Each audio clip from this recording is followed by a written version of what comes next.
Bonjour, bonjour à tous. Il faut se repentir. Il faut se repentir urgemment.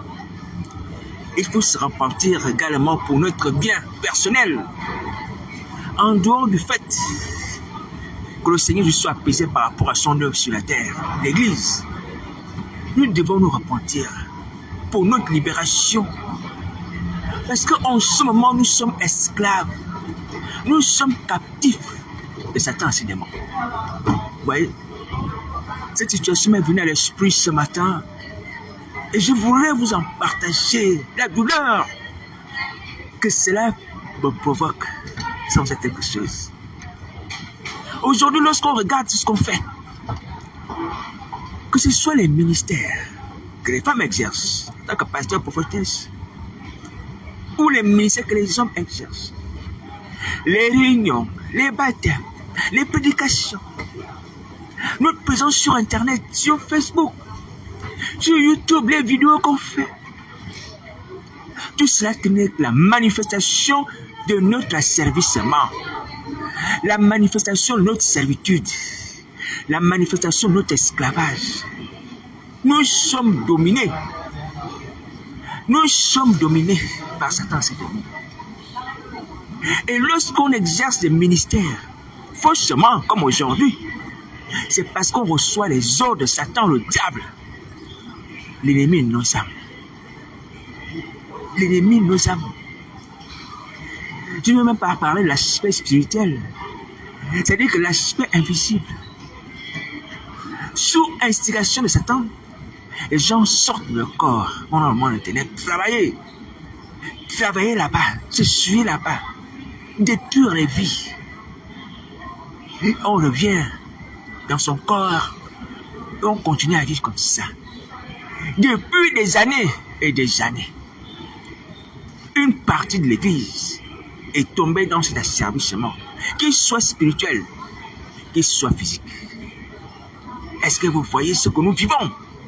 Est-ce que vous voyez ça? Est-ce que vous voyez ça? Et j'ai comme l'impression que beaucoup d'entre nous nous sont dit que c'est quelque chose de normal. Parce qu'on a la routine de cela. On a la communion avec des démons. Donc certains en ont fait des partenaires, des maris et des femmes. On trouve que c'est normal. Non, c'est pas normal. Non, c'est pas normal, frères et sœurs, pasteurs, c'est pas normal. Pour ceux qui étaient anciens chrétiens, ils peuvent le ressentir, ils peuvent le voir. Oui. En Jésus de Nazareth, nous étions libres, affranchis. En Jésus de Nazareth, non, on avait la joie. En Jésus de Nazareth, nous avons marché avec un maître qui nous respectait. Plein de douceur, d'amour, qui pardonnait nos fautes, nos erreurs. Mais aujourd'hui, sur la coupole de Satan, c'est plus le cas. Il n'y a pas de pardon. Il paraît dans le monde de là-bas. Hein? Tout le monde doit réussir sa tâche, sinon ce sont les tortures. Et on les subit, ces tortures, lorsqu'on ne réussit pas ces tâches. Les missions sataniques, les basses besognes, et qui consistent, pour la plupart d'entre nous aujourd'hui, les gens de l'Église, attaquer l'œuvre de Christ, visiter les chrétiens, faire les incantations sur les chrétiens. Combien c'est misérable! Combien c'est misérable! Mais frère, il faut pleurer. Il faut pleurer. Les enfants d'Israël se sont mis à se lamenter lorsqu'ils sont tombés sous la domination de Babylone. Ils ont exprimé à Dieu leur douleur, leur souffrance. Jérémie, le prophète, va le dire dans Lamentation chapitre 5. Vois éternelle ce qui nous est arrivé. Vois ce qui nous est arrivé. Nous payons notre eau. Nous payons notre eau aux Chaldéens. Nous sommes asservis. On tue les vieillards. On viole les femmes. Nous sommes misérables. Oui. Les enfants marchent avec le joug au cou. La personne du vieillard n'est même plus respectée. Et dans le livre d'Ézéchiel, voyez, on va même dire que l'église, ou du moins le temple de Dieu, Jérusalem va être brûlé. Et dans le livre de Daniel, ces derniers avec ses compagnons vont être emmenés en captivité. toute une série d'événements de malheur qui arrivent aux enfants d'Israël parce qu'ils avaient péché. Comme nous aussi aujourd'hui. Pour ceux qui ont connu Christ, pour ceux qui n'ont pas connu Christ. Mais à cause du péché hérité de nos parents, certes, qui nous a condamnés de facto déjà à la servitude satanique. Mes amis, frères et sœurs, nous sommes misérables. Et j'ai honte. Quand je vois que les pasteurs, les apôtres, vous qui êtes mes amis, mes frères, vous exercez les ministères, mais sous instigation de Satan, c'est-à-dire Satan qui donne les ordres. Tu viens prêcher parce que Satan te donne l'ordre. C'est pas possible. C'est pas possible. J'ai honte. Les gens de l'église à Paris, j'ai honte. On est pasteur, on prêche l'évangile. Mais Satan t'a ordonné d'aller prêcher l'évangile. Et il t'a donné le thème à prêcher. Il t'a dit de ne pas parler de la croix. Comme à toutes les autres personnes qui prêchent l'évangile. C'est honteux, c'est misérable. Je voudrais vous dire aujourd'hui qu'il ne faut pas s'habituer à cela. Qu'il ne faut pas s'habituer à cela. Et ceux qui sont tombés, qui étaient enfants de Dieu autrefois, je voudrais vous dire qu'il y a l'espoir pour vous. Il y a l'espoir pour vous. Il y a l'espoir. Alléluia. Il y a l'espoir pour vous. Ne restez pas dans ces liens-là. Ne restez pas dans ces liens. Aujourd'hui, vous vivez une destinée sur le plan du ministère. Hein, qui n'est plus de Dieu. Oui. Beaucoup ont même voyagé. Ils sont établis dans des pays étrangers. C'est Satan qui vous a ordonné d'aller dans ces pays-là. Ce n'est plus Jésus qui s'arrête. Le chef de l'église, là. Oui. Oui. Même dans l'exercice de vos ministères où vous avez établi des lieux de prière. Vous avez bâti les lieux de prière. Oui. C'est sous les ordres de Satan le diable qui a fait toutes ces choses. Vous avez des belles salles. Et aujourd'hui, c'est vrai, elles sont dédiées à Satan le diable, à son mensonge. Oui, à l'apostasie. À la manipulation. Quand on vous observe, vous êtes bien habillé, propre, beaucoup d'entre vous élégants. Oui. Mais spirituellement captif. Spirituellement dominé. Assujetti. Vous ne faites pas ce que vous voulez, mais vous faites ce que eux ils veulent. Vous puissiez faire. Où est le bonheur? Où est le bonheur? En juste c'est de la joie. Hein? Il y a la joie parfaite. On est heureux en Jésus. Je vous dis la vérité. Les anciens chrétiens peuvent en témoigner. Même si on parle de tribulation au cours de Christ, hein, ce sont les légères afflictions comme Paul peut dire. D'ailleurs, Paul et Silas pouvaient se réjouir lorsqu'ils étaient en prison. Parce qu'ils avaient délivré cette femme qui avait l'esprit Python. Ouais. Mais c'était un bel emprisonnement. Pour avoir fait du bien, on te jette en prison, mais tu es heureux. Et le Seigneur avait raison de dire, réjouissez-vous, oui, parce que la récompense est grande dans les cieux. J'ai fait du bien sur la terre, moi j'étais en prison, je suis content. Je suis content parce que ma récompense est grande dans les cieux. Et j'ai aidé quelqu'un. Pourquoi tu veux t'afficher? Tu fais du bien. On te jette en prison, on te maltraite, pourquoi tu veux t'afficher? Non. Tu as fait une très belle action. Alléluia. Pour la gloire de Dieu. Alors j'aimerais revenir pour nous dire, même si cette servitude spirituelle qu'on appelle la sorcellerie nous est arrivée, aujourd'hui nous la vivons. Depuis des années, beaucoup d'entre vous, ceux qui ont connu Christ, ceux qui n'ont pas connu Christ, au départ. Ouais. Ce n'est pas une situation à laquelle nous devons nous accoutumer et la prendre comme normale. On exerce les ministères dans la sorcellerie, on se marie dans la sorcellerie, on construit les maisons dans la sorcellerie, on fait des études dans la sorcellerie, on cherche du travail dans la sorcellerie, on a des amis dans la sorcellerie, on habite dans le monde de la sorcellerie, on fait toute la sorcellerie. Et vous voulez mourir aussi dans la sorcellerie? Vous voulez mourir dans la sorcellerie avec ça? Non, non, non, non. C'est pas ce que Dieu a voulu pour nous. Nous devons sortir de là. Je vous ai pris un exemple, les enfants d'Israël, hein, dans le livre d'Ézéchiel, parce qu'ils se lamentaient. Ils se lamentaient de leur situation. Parce qu'effectivement, les Chaldéens leur faisaient sentir les conséquences de leur péché. Satan vous le fait sentir. Mais, il y a l'espérance. Il y a l'espérance. Donc, voici la parole de ça. Que je suis venu faire ici. Une partie de l'Église a été amenée captive dans la nation. Une partie de l'Église a été amenée captive à servir des démons. Voici pourquoi nous avons les drapeaux des nations dans les lieux de prière. Et c'est un sujet de lamentation, mais qui doit nous amener à rechercher la délivrance. Oui.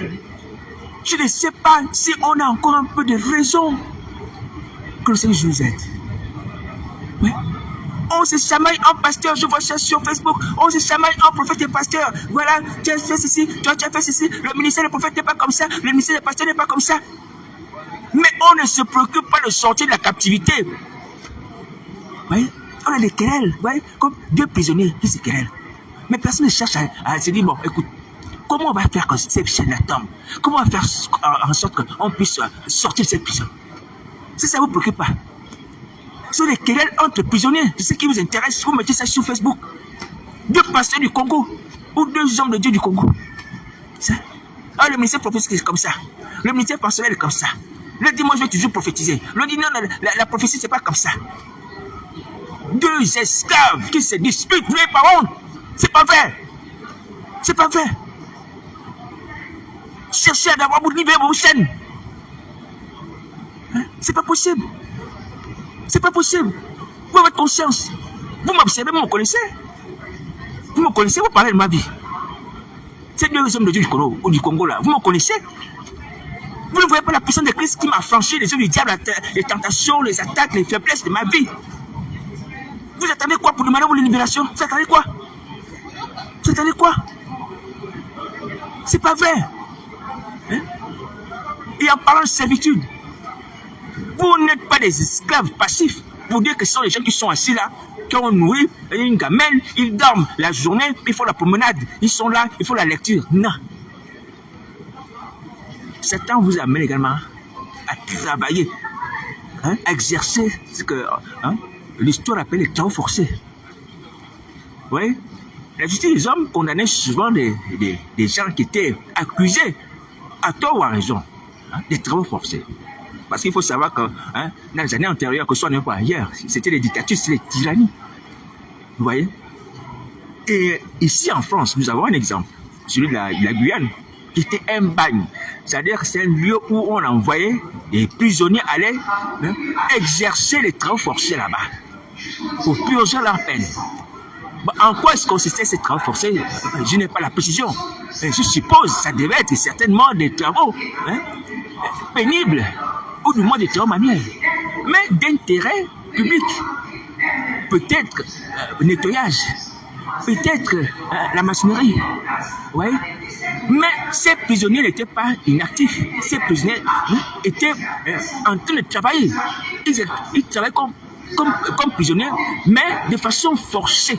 De façon forcée. Est-ce que vous voyez? De façon forcée. Oui. Et c'était comme ça, à un moment donné, en France.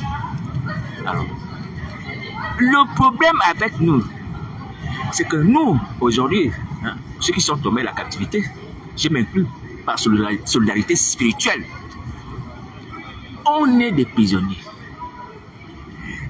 qui sont soumis également aux travaux forcés, mais des travaux forcés démoniaques,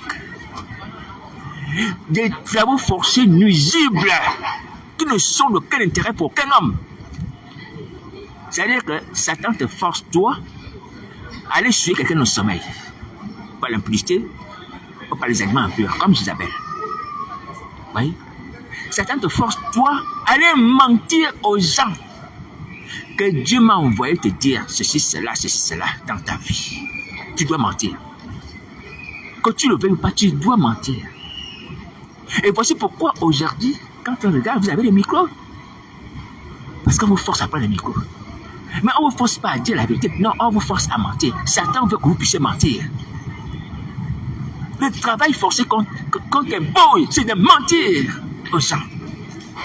De mentir aux gens. Comme Satan lui-même, le père du mensonge. Est-ce que ça ne peut pas vous refuser? Refuser. Vous amenez à vous dire non, j'en ai marre de cette situation de misère. Non, c'est moi qui ne me profite pas à moi, mais également qui me condamne à des temps de feu. qui permet également que je sois quelqu'un rejeté, déshonoré, parce que les gens reconnaissent que vous êtes des menteurs. Vous prophétisez le mensonge. Si les gouvernements sont des nations, des menteurs, des menteurs. Oh, telle personne va perdre le pouvoir, telle personne ne viendra pas au pouvoir, telle personne va partir. Des menteurs invétérés. Et ça vous dit rien. Ça vous dit rien. Parce qu'il y a des gens là qui observent. Certains ont même la capacité d'envoûter les gens. Pouvoir dominer sur les gens et les aveugler. Ou sinon, les gens aussi qui sont complices avec vous, comme la sorcellerie, qui veulent grossir les rangs de vos lieux de culte. Faire semblant d'être chrétien. Souciez-vous de vos âmes. Souciez-vous de votre liberté. Est-ce que vous entendez? Souciez-vous de cela. Tous ceux qui sont mes amis sur Internet, personne n'est libre là. Personne. À moins que je me trompe. D'ailleurs, quand quelqu'un a un surnom, paf, c'est le symbole qui est lié à Satan, esclave. Homme comme femme. Toutes celles qui ont les titres de pasteur ou de prophétesse, vous êtes des esclaves. Et vous devez rechercher votre libération. Est-ce que vous entendez ça? Vous entendez ça? Voici pourquoi le Seigneur Jésus m'a amené vers vous, sans être quelque chose. Alors, le Seigneur Jésus dit ceci. Si le Fils vous a franchi, vous serez réellement libre. Est-ce que vous entendez? Si le Fils vous a franchi, vous serez réellement libre. Le Fils de Dieu est prêt à vous affranchir, vous rendre libre de cette servitude satanique-là, de cette travaux satanique nuisible. Est-ce que vous entendez? Tu ne vas plus veiller la nuit pour observer l'emploi de Dieu parce que tu vas l'attaquer. Tu ne vas plus faire ça. Tu ne vas plus manger les esprits, tu ne vas plus manger les choses impures, sous l'instigation des esprits malins. Je ne veux pas nommer ces choses. Est-ce que tu m'entends? Tu seras libre, affranchi. Tu iras dans un marché, tu vas choisir des choses qui sont saines à manger. Tu auras le choix entre la pomme et la poire. Mais tu ne seras pas obligé de prendre la poire, comme Satan peut te l'imposer. Mais une poire pourrie. Une poire pourrie. Est-ce que tu m'entends? En Nazareth, tu auras cette liberté-là. En Nazareth, tu auras cette paix-là de manger ta soie. Sans rien demander, sans querelle. La Bible déclare que mieux vaut celui qui a un morceau de pain sec avec la paix qu'une maison pleine de viande avec la querelle. Et c'est Satan qui t'amène déjà à lui demander la viande. Mais il sait qu'il va te donner la viande. Mais en même temps, il va te créer les querelles. Parce qu'il y a une réclamation. Réclamation sur ta lignée, réclamation sur ta progéniture, réclamation sur ta famille, ou sur les gens de l'extérieur. Réclamation, réclamation, réclamation. Vous voyez? Des gens aujourd'hui ont perdu leur femme, ont vendu leur femme, mettant eux-mêmes des vendus. Là, tu vas encore les autres. Ça sera quoi? Tu as vendu, tu vas encore ta femme. Ça sera quoi? Demandez de vivre le rachat que Jésus a opéré à Golgotha. Il nous a racheté pour Dieu par son sang, comme dit la Bible, et c'est vrai. Est-ce que vous entendez ça? Alors donc le Fils de Dieu dit ceci aux gens de l'église de France de Paris et d'ailleurs, à tous les captifs, à tous les esclaves de Satan, qui vient vous affranchir. Il vient vous affranchir. Est-ce que vous entendez? Il vient vous affranchir. Maintenant, ce qu'il convient de faire, d'aller dans vos chambres, d'aller prier, dire Seigneur, viens m'affranchir sur ta promesse. Viens m'affranchir. Il est venu de la vie et la vie en abondance. La liberté en abondance. Voici le plan de Jésus pour vous. Pour vous. On ne peut plus continuer à vivre dans cette situation d'esclave. Je refuse ça pour vous et je refuse ça pour moi. Est-ce que vous entendez? Il faut prier le Christ qui a franchi. La promesse qu'il nous fait, c'est que s'il nous a franchis, il nous a franchis totalement, librement et réellement. Alléluia. Nous serons affranchis. Les esprits malins qui sont en vous vont partir. Les esprits de ciel, les démons, peu importe leur nom de forêt, de mort, vont partir. Satan ne pourra plus dominer sur vous et vous imposer ce qu'il veut. Vous allez vivre vos destinées. Ouais. Le bonheur d'un homme sur la terre, c'est de vivre la destinée que Dieu a planifiée pour lui. Pourquoi? Parce que Dieu a pour nous des projets de paix, non de malheur. C'est lui notre créateur. Si Dieu t'a amené sur la terre, comme pour certains, alléluia, est-ce que c'est pour que tu sois malheureux? Non. c'est pour que tu sois heureux. La communion avec Dieu te rend heureux. Alléluia. Même dans les tribulations, j'ai dit même des tribulations. Parce que c'est lui qui donne la joie. Il transmet la joie par son esprit. Et lorsque tu sais que tu fais une chose qui est saine, une chose qui est pure, une chose qui est positive, tu ne peux pas te décourager, tu ne peux pas être déçu et regretter. Et une chose aussi qui te sera récompensée. Dieu a planifié des chemins, Dieu a planifié des voies, Dieu a planifié des destinées pour chacun d'entre nous. Demandons à Dieu de nous affranchir et de nous faire marcher dans nos destinées. Je vois les gens qui s'obstinent à aller voir les marabouts à faire des faux mariages. Ils sont comme les femmes. Parce que l'homme te plaît, parce que la femme te plaît, tu sais bien que ce n'est pas l'homme de ta vie. Mais il faut que tu ailles faire le maraboutage pour l'épouser.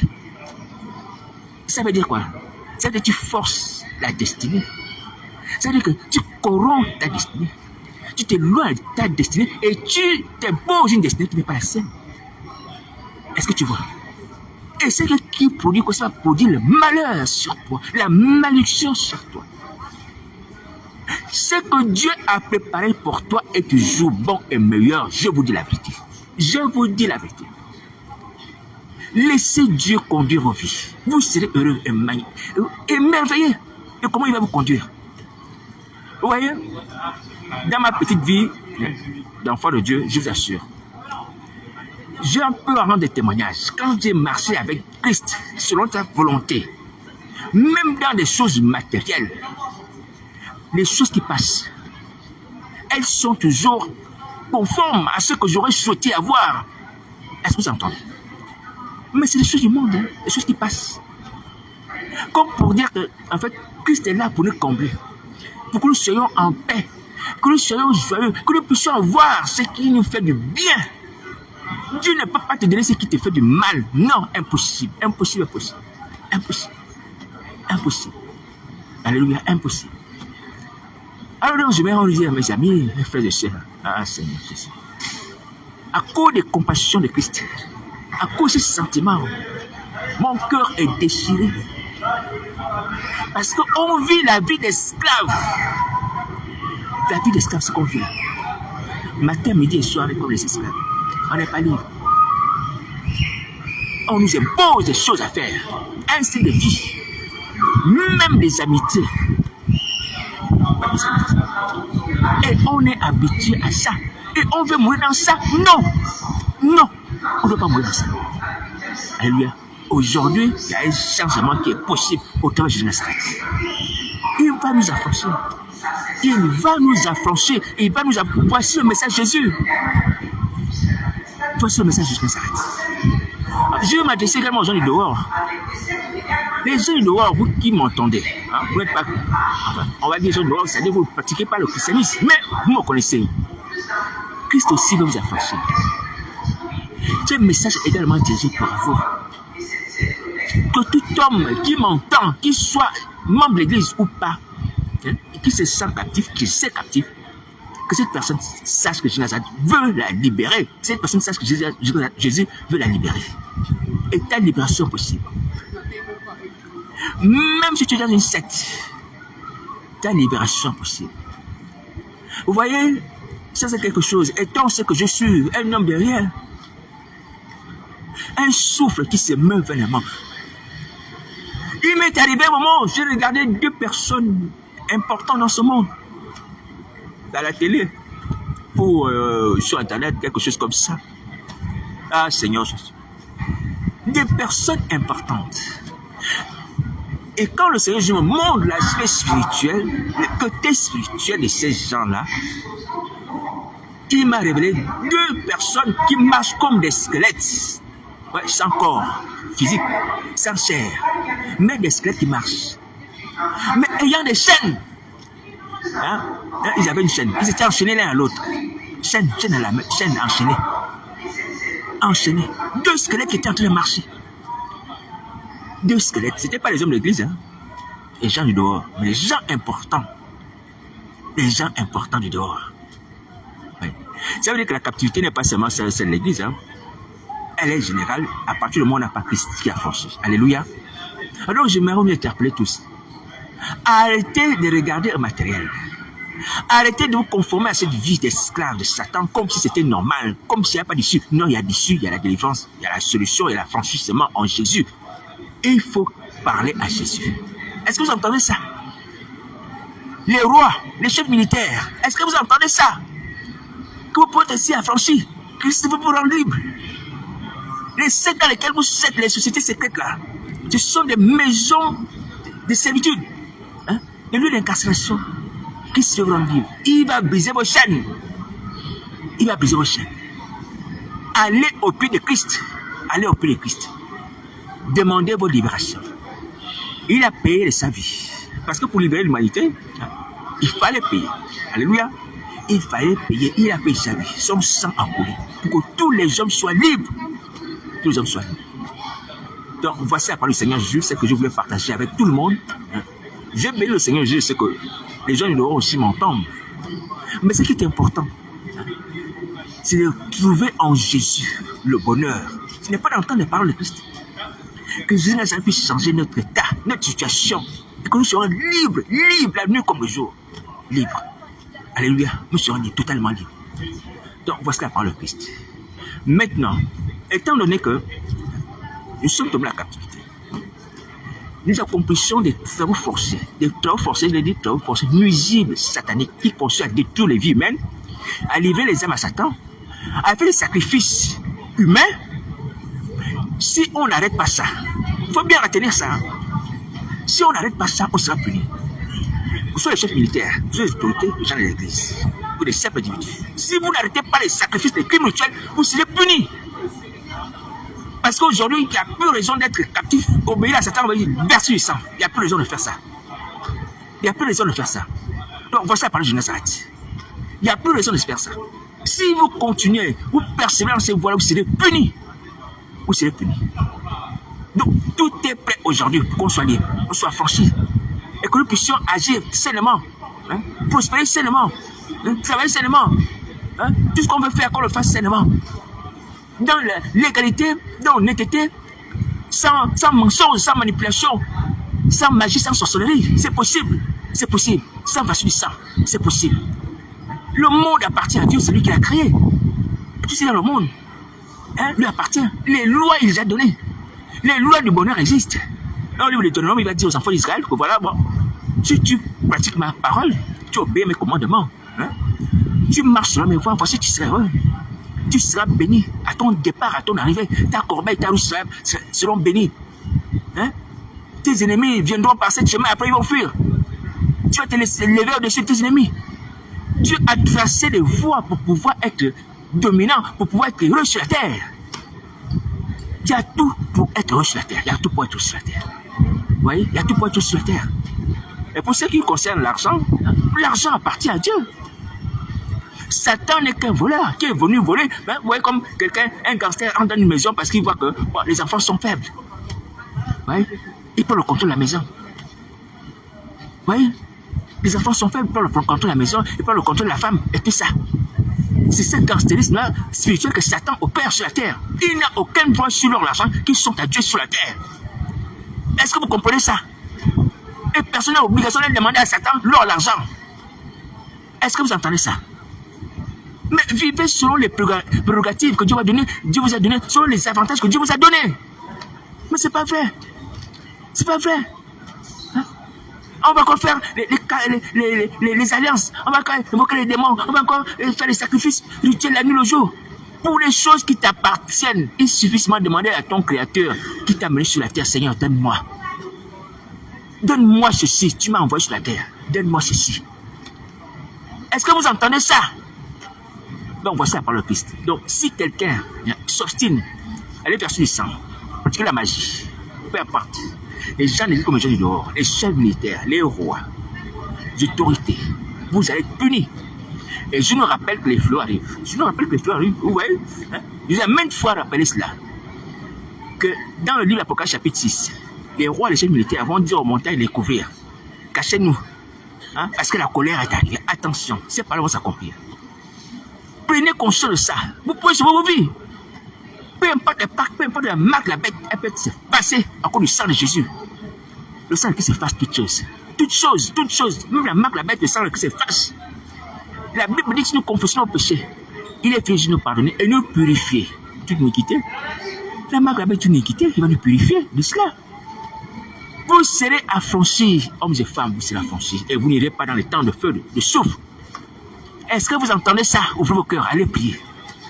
Mon numéro de téléphone est à votre disposition, c'est le 07 58 48 48 71. Donc si quelqu'un veut me contacter pour prier avec sincérité, je suis disponible, je suis ouvert. Pas d'hypocrisie. Et j'ai vu encore vous prévenir que personne ne prenne ce numéro pour aller m'envoûter.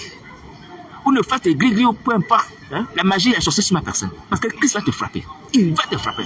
Que tu sois autorité, riche, pauvre, peu importe qui que tu sois. Pasteur, apôtre, Christ va te frapper. Il y a la colère contre vous. La colère. Je vous préviens, il y a la colère. Hein. Et si vous voulez faire taire encore la voix de Christ, hein, par son indigne serviteur, vous serez punis. Vous serez punis. Donc, ce n'est même pas la peine hein, d'explorer cette voie.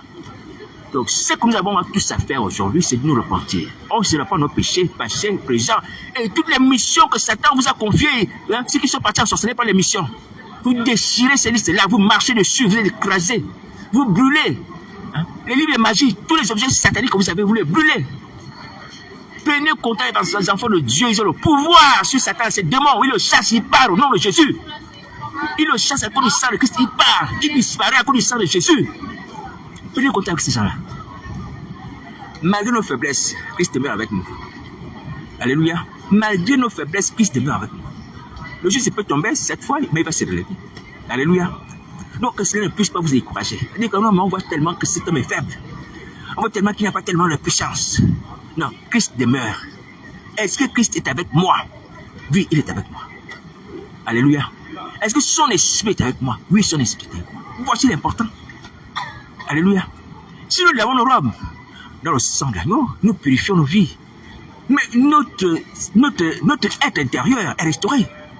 Quelque chose attaque du diable. Donc il faut voir les choses comme ça. Le problème plus important, ce ne sont pas les attaques du diable. Même si elles nous atteignent à certains moments, ce qui est important, est-ce que les attaques du diable nous empêchent de nous relever et nous ont mis à mort? Non. Non. Quiconque vit et croit en Jésus ne mourra jamais. À partir du moment où tu connais la puissance de la repentance, de la purification, tu seras toujours debout. Alléluia. Ceux qui sont sortis victorieux de la grande tribulation, ils ont été souillés, n'est-ce pas? Mais ils ont lavé leur robe, ils ont blanchi nos sangs. Donc prends cette parole pour toi. Parce que les temps à venir aussi sont les temps troubles, difficiles. Les temps de séduction, les temps de combat. Alléluia. Où certainement le dragon, sachant que ces jeux sont comptés, va chercher également à entraîner les gens après lui, par la séduction du péché.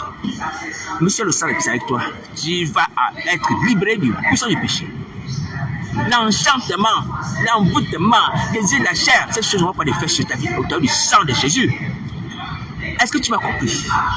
Donc, aie foi en Jésus, en son sang, et à ces enfants qui sont debout au travers du sang de Christ, malgré leur faiblesse. Malgré leur faiblesse. Bon, voici la parole de Nazareth. C'était un rappel urgent. Je veux encore le dire aujourd'hui, c'est vendredi. Vendredi, certainement, il y a des prières dans les églises. Il y a lieu de prière. Je vous dis encore, si vous allez en tant qu'esclave, esclave de Satan, alors organisez des prières. C'est-à-dire que vous allez servir Satan, le diable, votre maître, entre griffes, vous serez puni. Vous serez puni. Vous n'avez plus le droit de servir à Satan. Aujourd'hui, Jésus vous a dit qu'il va vous affranchir. Est-ce que vous entendez? Vous êtes avertis, hein? Ces paroles, je ne les dis pas de moi-même. C'est le Seigneur Jésus qui me met cela à cœur. Vous êtes avertis. Et vous-même, vous savez que lorsqu'on sert Satan, le diable, ce sont les mises à mort. Ce sont les personnes qui sont envoûtées et voilées. Comme Antipas, hein, qui a été mis à mort à l'église de Pergame. Vous savez cela? Donc, maintenant, si quelqu'un veut préserver sa vie, c'est le moment de quitter Satan, le diable, et ne pas organiser une réunion satanique, soit disant je sers Jésus. Non. Va te repentir. Sors du joug satanique. Tu seras libre, tu seras franchi. Et si tu as été appelé au ministère, tu exerceras le ministère que Dieu t'a confié par Jésus-Christ. Alléluia. Tu auras le Saint-Esprit. Ta vie va changer. Ta vie va changer. Ton sort n'est pas scellé. Ton sort n'est pas scellé. Je te dis la vérité, ton sort n'est pas scellé. Pasteur, apôtre, ton sort n'est pas scellé. Pourquoi tu crois au mensonge de Satan? Pourquoi tu crois ces mensonges? Pourquoi tu crois ces mensonges? Aujourd'hui, tu es debout. Tu n'es même pas fatigué. Dis que tu es alité, hein? Tu es paralysé. Voyez? Tu as des infirmités qui t'empêchent de marcher, ou tu es muet. Ouais, Seigneur Jésus, tu as tous tes sens, tes organes fonctionnent. Tu peux t'agenouiller, tu peux parler, tu peux crier à Jésus. Oui, tu n'es pas comme Jonas dans le ventre du poisson, diminué, limité. Malgré cela, ce prophète a eu foi au Dieu d'Israël. Dans le ventre du poisson, il a invoqué l'Éternel. Mes amis, frères et sœurs, quand on regarde les atrocités que vous commettez vis-à-vis des chrétiens, vous avez des six innocents, ces gens simples dans les églises, et toutes les possibilités que vous avez de changer ces stades d'esclaves de Satan, l'esclave du mal, si vous ne changez pas, vous ne saisissez pas cette perche-là, je vous assure que la colère sera sans remède, vous allez sentir ça. Vous allez la sentir comme il faut, plus que le mal que vous avez fait aux gens. Plus que le mal que vous avez fait aux gens. Vous avez tout pour être libre, vous avez tout pour être affranchi, tout pour être sauvé. Donc, sur vos vies, bon courage.